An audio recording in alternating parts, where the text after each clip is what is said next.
ऐसे वैष्णव उपासक हैं जिनकी केवल फल में बुद्धि रहती है। इनको अपने घर ले जाए, इनको खवा दे तो हमें ये फल मिलेगा, इनको ऐसा करे तो ये हमें लाभ मिलेगा। और लाभ का जहां नाश हो रहा है वास्तविक, उसका सुधार नहीं। अंधा बटे पड़ा चबाए, अपराध खाता जाता है और वो सोचता है मैं साधन संपन्न हो रहा हूं। जिनके कानों में शब्द पड़ रहे हैं भागवती, उनको संभलना चाहिए। अपने इष्ट की अनन्यता ही बेड़ा पार करेगी। तुम्हारे साधन बल में इतनी ताकत नहीं है कि इस महान भव समुद्र से पार हो जाओ। आचार्य चरण कह रहे हैं, क्वाहम मूढ़मति को नाम परमानंद एक सारम रसो। मैं मूढ़मति, कहां परमानंद का सार राधा नाम। वो अपने को मूढ़मति समझ रहे हैं। आप इतने विद्वान बुद्धिमान हैं, साधन से वस्तु प्राप्त कर लेंगे, तो हम फिर साधन क्यों करें? असाधन मिटाने के लिए। साधन नहीं करोगे तो असाधन बनेगा। लाभ किससे मिलेगा? प्रियालाल की कृपा से, आश्रय से। बात समझना है बड़े महापुरुषों की, बहुत जल्दी लाभ हो जाएगा। ये समझ में नहीं आती सबके। बिगड़ी जन्म अनेक की अब ही सुधरे आज, हो ही राम को, हो गया हमारा काम। भगवत प्राप्ति पक्की होगी, हो ही राम को। अब समय कैसे व्यतीत करें? नाम जब गलती ना हो, इसलिए तज कुसुमाज, गंदी बातें छोड़ो, नाम जप करो। इससे समय तुम्हारा सार्थक होगा। गति तुम्हारी प्रभु के होने से होगी। मेरी प्रिया जो, मेरे श्यामा जो, मेरी लाडली जो। ये बात समझ में नहीं आती, ये नहीं समझ में आती।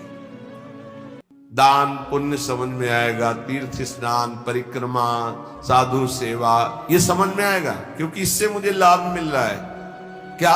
अहम को सुख मिल रहा है। मैं प्रति महीने इतना देता हूं, मैं प्रति महीने ये दान करता हूं, मैं ये करता हूं, ये करता हूं। ये हुआ अंधा बटा, और अहंकार रूपी पड़ा चबा रहा है, तुम्हारी समझ में नहीं आ रहा। खाली हाथ मलिनता की मलिनता बनी रहेगी। जिनको कृपा का परिचय मिला वो करे सबे अंग गुणहीन हो। देख लो, नित्य विहार रस की रचना करने वाले महापुरुष कह रहे हैं, जो सर्वोपरि रस के ज्ञाता हैं, वो कह रहे हैं सबे अंग गुणहीन हो, ताको जतन न कोई, एक किशोरी कृपाते, जो कछ होई सो होई।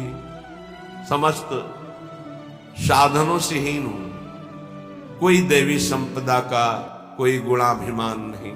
कैसे महापुरुष है? सबे अंग गुणहीन। मुझ हीन की गति तो केवल लाडली जू है, लाडली जू की कृपा है बस। सो कृपाति सुलभ नहीं, ताको कौन उपाय, चरण शरण हरिवंश की सहज ही बन्यो बना। वो भी कृपा ऐसे सुलभ नहीं होती किशोरी जी की।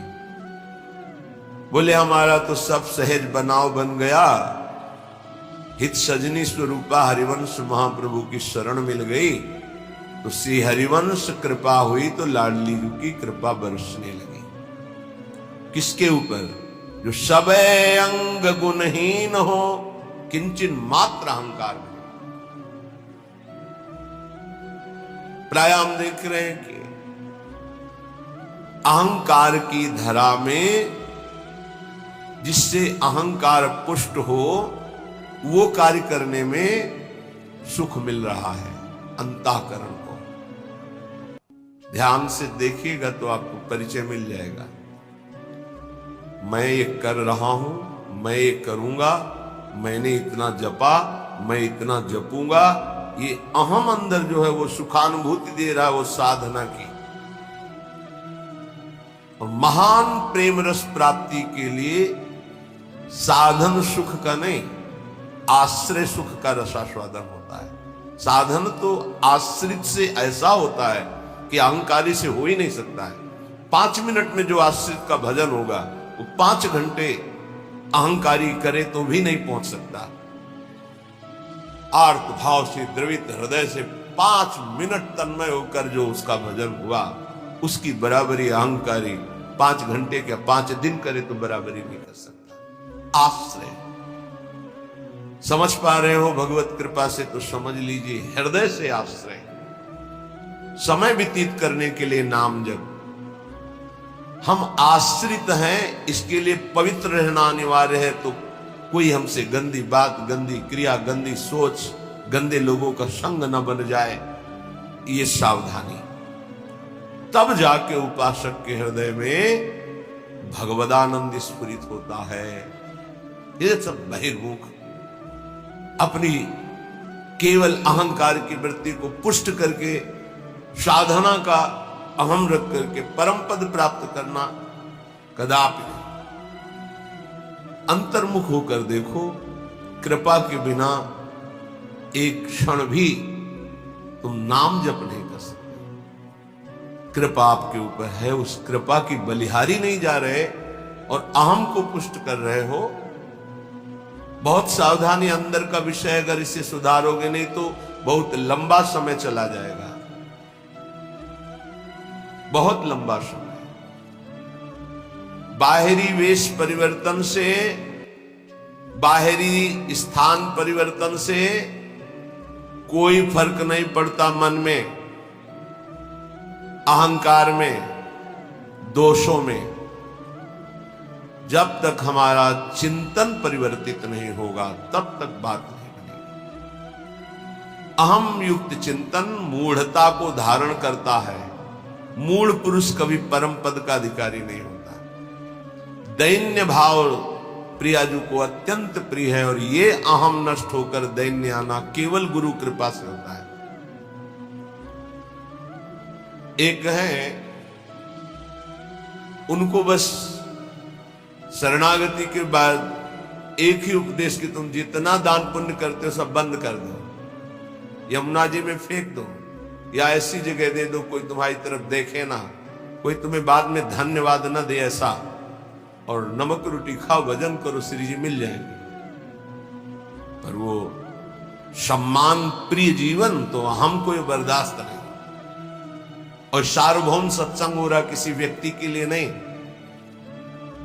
वो तुम्हारे अंदर की कमजोरी को दूर कर रहा है, उस कमजोरी को मार रहा है जो तुम्हारे भजन को खा रहा है, तुम्हारे भजन को छीण कर रहा है। पर वह अहंकारी चोरों को संभाल के हृदय में रखता है और सत मार्ग की वृत्ति से दूर हो जाता है। वो समझ नहीं पाता, वो संत वाणी को, गुरु वाणी को अपना विरोधी समझता है और अपने विरोधी काम, क्रोध, अहंकार, मोह, मद, इनको मित्र समझता है। इनको बचाने के लिए सत्संग रूपी प्रहार से बचा देता है। नहीं, इतने प्यारे इन दोषों को हम कैसे निकाल सकते हैं? सत्संग छोड़ देंगे, सामने आना छोड़ देंगे, भगवत प्रदत्त बुद्धि के द्वारा विकारों को छोड़ दें, ऐसा कैसे हो सकता है? यही दुर्गति जीव की है। भगवान की तरफ से सब बानक बन गया, मानव देह वृंदावन आ जाना, रसिकों से शरणागत होकर दीक्षा ले लेना, साधन पद्धति का ज्ञान करा देना, और कुछ नहीं। हाथी का स्नान सब हुआ, हाथी स्नान किया, सूंड से रज लिया, फिर ऊपर से डाल दिया। क्या हो? चाहे जितना निर्मल करो, अहंकारी अपने आप को मलिन रखना ही अच्छा समझता है। देह भाव वाले जनों का संग कभी नहीं करना चाहिए। इनके संग से केवल दुख, अशांति यही प्राप्त होती है। अपने को सदैव अहंकार रहित बनाने के लिए ही तो हम साधना कर रहे हैं। और हमारा बंधन है क्या? हमारा बंधन क्या है? संस्कृत मूल सूल प्रद नाना सकल सुखदायक अभिमाना। ये अहंकार ही तो बंधन है, और यही मिटाने के लिए जब हम गुरु शरण में होते हैं, और जब अहंकार पर घन चलता है, भाग पड़ते हैं। अहंकार पर चोट नहीं होनी चाहिए। फिर मिटाना किसको था, साधना किसकी थी? इसलिए उपासक सावधान। श्रीपाद प्रबोधानंद जी कह रहे हैं, भ्रातस्ते किमु निश्चयेन विदितः स्वस्यांत कालः किनु त्वं जानासि महामनुं बलवतो मृत्युर्गतिस्तंभने मृत्युस्तत्करणं प्रतीक्षत इति त्वं वेत्सि किं वा यतो बारंबारमसंक एव चलसे वृंदावनादन्यतः। भ्रातस् ते किम निश्चयेन विदितः स्वस्यांत कालः किम। ए भाई, क्या तुम जान गए हो कि तुम्हारा मृत्यु का समय कब है? तुम निश्चित जानते हो? तो उत्तर आएगा नहीं, नहीं जानता। तो फिर तुम बलवान मृत्यु की रोकने की गति क्यों नहीं प्राप्त कर रहे?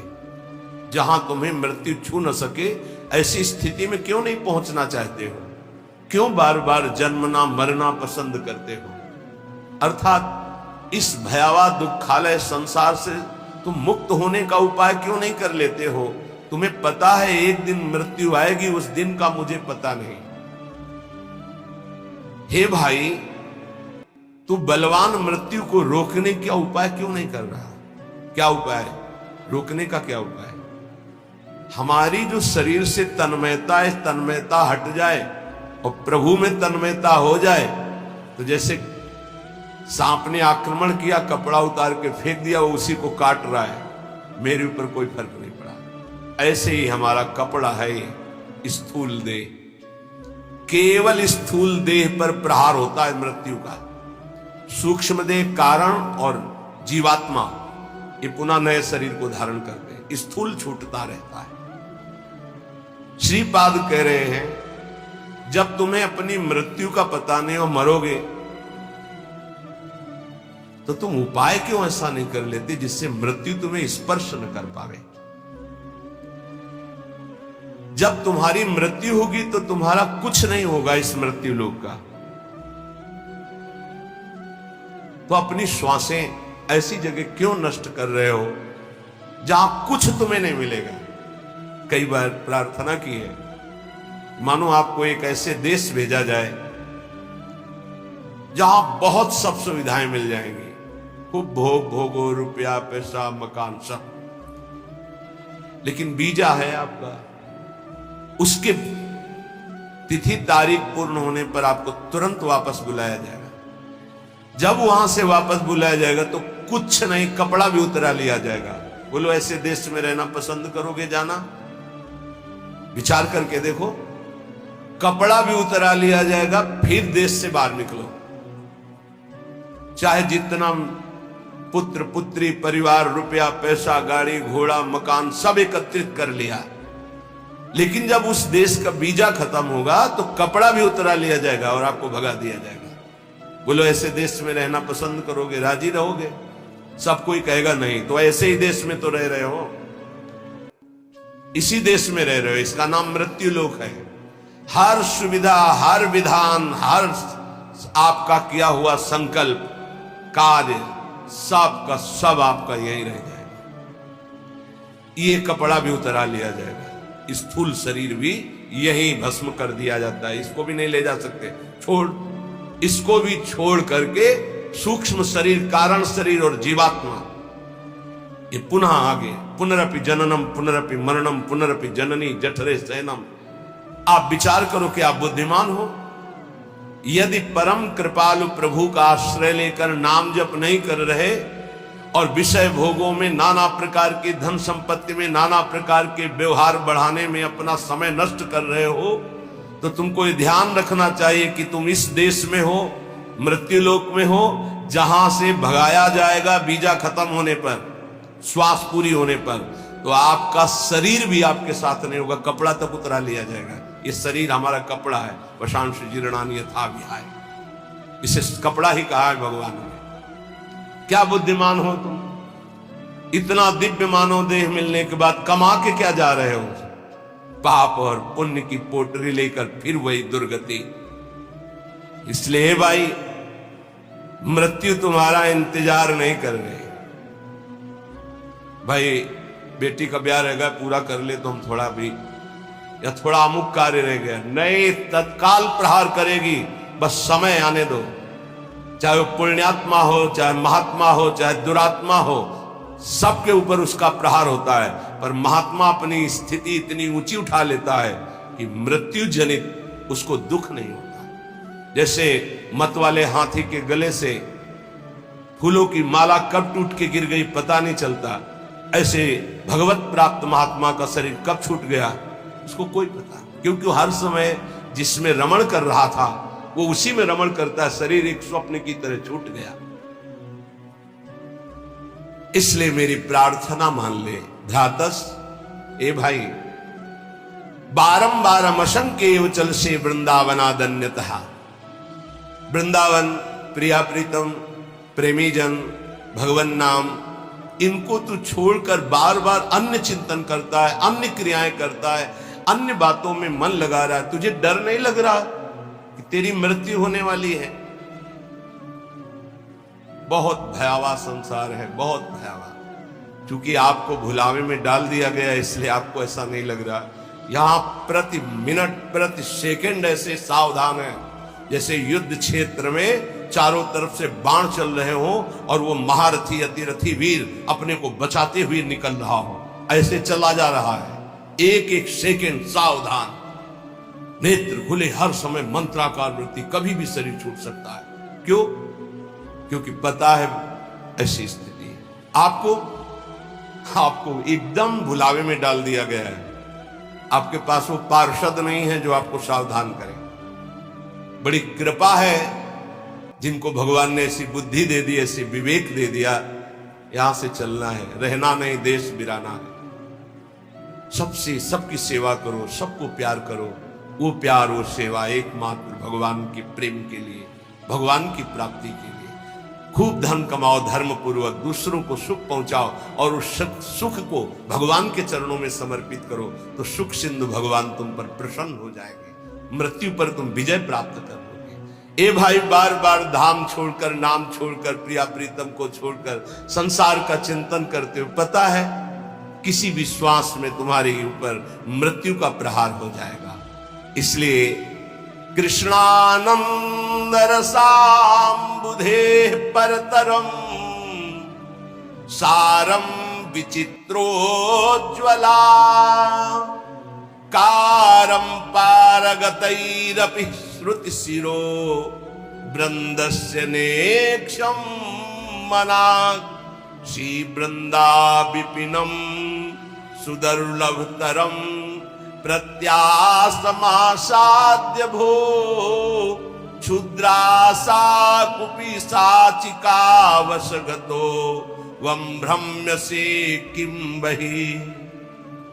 ए भाई, यदि वृंदावन तुम्हें आने को मिल गया, वृंदावन का एक भी घंटे आपने वास स्वीकार किया, यहां रहे एक घंटे भी, और नाम जप कर लिया या सत्संग सुन लिया या बिहारी जी के दर्शन कर लिए, तो उज्ज्वलाकार श्रेष्ठतम सार अर्थात महाप्रेम प्राप्ति के लिए तुमने कमर कस ली। थोड़ा समय भी वृंदावन में व्यतीत किया तो कृष्णानंद रसाम्बुधे परतरम सारम विचित्रोज्ज्वला, ये धाम कृष्णा श्री स्वामिनी जी का नाम, प्रिया जी का नाम कृष्णा भी है। कृष्णानंद रसाम्बुधे, प्रियालाल के अद्भुत आनंद रस का समुद्र वृंदावन है। यदि आप थोड़ा भी रह गए तो आपका मंगल हो जाए। सत्संग जो सुनते हैं उनके जीवन का कैसे परिवर्तन हो रहा है, ये भगवत कृपा से दर्शन करने को मिलता है। पर दीपक तले अंधेला, ये जरूर कहावत सार्थक नजर आती। दूर से सुनकर परिवर्तन इतनी जोर का होता है, पर नजदीक में ये समझ में नहीं आता। धाम वास करते हैं तो इनको इतना कुसंग का प्रभाव पड़ जाता है कि सत्संग फीका हो जाता है, और कुसंग में रहते हैं और सत्संग का इतना प्रभाव कि कुसंग का त्याग करके वो भगवत मार्ग में आगे बढ़ रहे हैं। कल एक सज्जन जीवन में ऐसे ऐसे ऐसे बोले, आपने कहा कि धाम आए 3 दिन रुके, पहले दिन जल पान करे, दूसरे दिन फल, तीसरे दिन एक बार अन्न, वही कर रहा हूं, धाम आया हूं, ऐसा ऐसा ऐसा बड़ा सुख मिलता है। धृष्टता की हद हो गई है।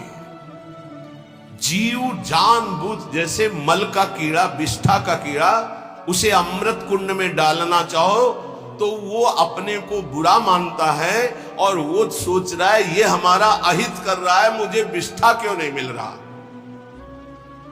ऐसे ही विषय का कीड़ा बना हुआ जीव विषय में कूदना चाहता है। प्रभु के आश्रित होकर अगर वैराग्य मार्ग में कदम रखा है तो रुपया प्राप्ति का उपाय नहीं रखना चाहिए, ध्यान रखना। नहीं, बहुत कुछ हो सकता है। माया आपको पुनः उसी जगह स्थापित कर देगी जहां से निकलना चाहते हो। एकमात्र भगवत भरोसा, जितना कमा लिया, इसके बाद बंद। अगर धाम वास करके हम भगवत आश्रय ले लिए तो नमक रोटी खाएंगे बस। अब हमारा उद्देश्य केवल भजन रूपी धन एकत्रित करना है। जो बेचारे रिक्शा चला करके जीवन गुजारते हैं उनको हम प्रणाम करते हैं। ये धाम वास करते हैं, अर्थ की व्यवस्था नहीं, इधर उधर झोपड़ी, इधर उधर कार्य करके रह रहे हैं, पर रिक्शा चलाते हैं। समय से दिनचर्या में है, देख रहे हैं हम, और समय से रिक्शा चलाते हैं और परिवार को हम प्रणाम करते हैं, धाम वास कर। कोई तो दूसरों के घरों में सेवकाई करते हैं और धाम वास कर, प्रणाम है उनके लिए। लेकिन जब तुम्हारे पास खाने की व्यवस्था, रहने की व्यवस्था है तो तुम्हारा कदम वो गृहस्थी में है। जब विरक्त हो गए, वैराग्य मार्ग के हो, एक भी रुपए का ये आय का साधन नहीं करना चाहिए। इससे क्या होगा, आपकी वृत्ति अर्थ में रही है, अर्थ में ही रह जाएगी, गोरे चरणारविंद में नहीं रह जाएगी। और जिनके लिए अर्थ एकत्रित किया जाता है वो उस अर्थ से सुखी नहीं हो सकते, ध्यान रखना। वो परम अर्थ से, परमार्थ से सुख हो प्राप्त करते। करोड़ों अरबों रुपया जमा कर दिया, उन्हीं के सामने उन्हीं के बच्चों ने उनका तिरस्कार करके और गलत मार्ग का अनुसरण। श्रीपाद कह रहे, जब तुम जानते हो कि मृत्यु निश्चित होगी, जब तुम जानते हो कि मृत्यु से बचने का एकमात्र उपाय भगवान की शरण, हर श्वास नाम जपना है, तो कृष्णानंद रसाम्बुदे परतरम सारम विचित्रोज्ज्वला, महान विचित्र प्रेम रस जो उज्जवल, जिसमें कामना की गंध नहीं है, ऐसा प्रिया प्रीतम का प्रेम रस प्रदान करने में समर्थ श्रीधाम वृंदावन है। हे भाई भ्रातः, तुम क्यों भ्रमित हो रहे हो? ये माया का कार्य है, भूल भुलैया में डालकर पूरा जीवन बर्बाद कर देंगे। सच्ची बात, कोई ऐसा सुख नहीं है जो विवेक के द्वारा देखो उसमें सुख दिखाई दे। विवेक के द्वारा, बुद्धि का अंधा आदमी तो कहीं भी कूदेगा जाके। एक सुख हमें बता दो कि ये महान सुख है इस मृत्यु लोक में। एक सुख, पूरे शरीर को, इसी को लेकर के सारे सुख विधान है। कुछ भी खाओ 6 घंटे में दुर्गंध युक्त मल, कुछ भी पियो दुर्गंध युक्त लघुशंका, छिड़क दो गंदगी, कान साफ करो गंदगी, सुबह देखो आंखों में गंदगी, और नीचे तो गंदगी के कुंड ही हैं। और इसी शरीर को सजाना, इसी शरीर को भोगना कौन सा सुख हो सकता है? मलमूत्र के द्वारों में कोई परमानंद छिपा हुआ है। परमानंद भगवान को छोड़कर मलमूत्र के भांड को सजाना और इसी को भोगना, यही माया की चाल है। इसी से दुर्गति प्राप्त होती हो। बड़े बड़ों को गिरा दे, ये कोई छोटी बात नहीं है। केवल एक 3.5 हाथ का जो ढांचा है, यही हमारी दुर्गति का कारण है और यही हमारी सदगति का कारण हो जाएगा, यदि हम संतों की बात मान ले, शास्त्र की बात मान ले। तो मन माने आचरण। रुपया खूब हो, खूब भोग सामग्री भोगूं, यही सुख है। कितने दिन? ये भी तो सोचो, कितने दिन? ना भोगने लायक शरीर रहेगा, ना भोगने लायक तुम रह जाओगे। एक बार प्रार्थना मान लो, जैसी भी स्थिति में हो, जहां भी हो, जो भी हो, नाम जपना शुरू करो, भगवान का आश्रय ले लो। श्री कृष्ण एकांत भावम क्वानु सकल जनो वश्या मापनोत्य यत्नात्। तुम ऐसा यत्न करो कि तुम्हें एकांतिक भाव श्री कृष्ण से प्राप्त हो जाए। एकांतिक, हर परिस्थिति में हमारा मन सावई मनः कृष्ण पदारविंद। बहुत करुणा में प्रभु श्री कृष्ण है, बहुत करुणा में। ये हम राधा राधा कहते हैं तो ऐसा मत समझना कि हम श्री कृष्ण को प्यार नहीं करते। किशोरी जू से भी अधिक प्यार करते हैं, किशोरी जू से भी अधिक। हमारी स्वामिनी जू के प्राण प्रिय हैं लाल जू, तो हमें कैसे लगेंगे? सोचो, जो हमारे प्राण प्रिय हैं उनको प्राण प्रिय हैं लाल जू, तो हमें लाल जू कितने प्यारे लगेंगे। मेरी प्यारी जू क्या कहती? मुको तो भावती ठोर प्यारे के नैनन में। मेरी स्वामिनी क्या कहती हूं? मेरे तन मन प्राण होते प्रीतम प्रीतम। मेरे लिए प्रीतम क्या हुए? प्यारी जू से भी बढ़कर प्यारे, क्योंकि वो मेरी प्यारी के सुख समुद्र है। श्री कृष्ण एकांतिक वृत्ति, एकांतिक, श्री कृष्ण के सिवा अन्य कोई आश्रय ना हो।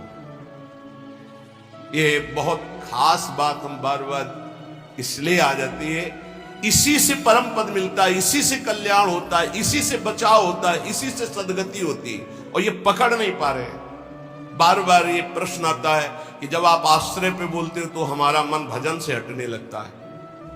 कैसी बात करते हो? आश्रित का मन भजन में ही डूबता है।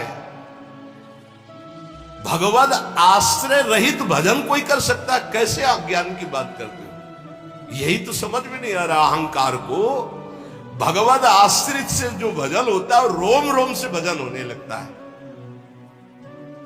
अंदर से आत्म समर्पण, रोम रोम, जहां समर्पण वहीं भजन होता है। जैसे हमारा शरीर से आत्मवत भाव हो गया तो शरीर का भजन हो रहा। ये खाना, ये देखना, ये पीना, ये भोगना, ये छूना, ये छूना। एक बार थोड़ा विवेक से विचार करो, क्या सुख चाहते हो? कौन सा सुख है? किसमें सुख है, किसमें है? थोड़ा विवेक से विचार करके देखो। बस ये ऑपरेशन समझो सत्संग का। किस जगह सुख है, कौन सा सुख है, विचार करके देखो। केवल मुझे भ्रमित करके जो मानव देह का टाइम समय मिला है उसे नष्ट कर रही माया, और कोई कार्य। जीवन जीने के लिए जो मिले प्रभु को अर्पित करके प्रसाद रूप से पाओ। जो भोग वासना धर्म के अंतर्गत उसे भोगो, मना नहीं कर रहे, लेकिन अधर्म युक्त चेष्टा करके नरकगामी क्यों बनना चाहते हो? क्यों पापाचरण करते हो? ये मानव जीवन केवल श्री कृष्ण प्राप्ति के लिए, प्रियालाल की प्राप्ति के लिए है। इसलिए हम चिल्ला चिल्ला कर कहते राधा राधा राधा, क्योंकि करुणामयी स्वामिनी कभी हमारी पुकार सुन लेगी तो हमारी बात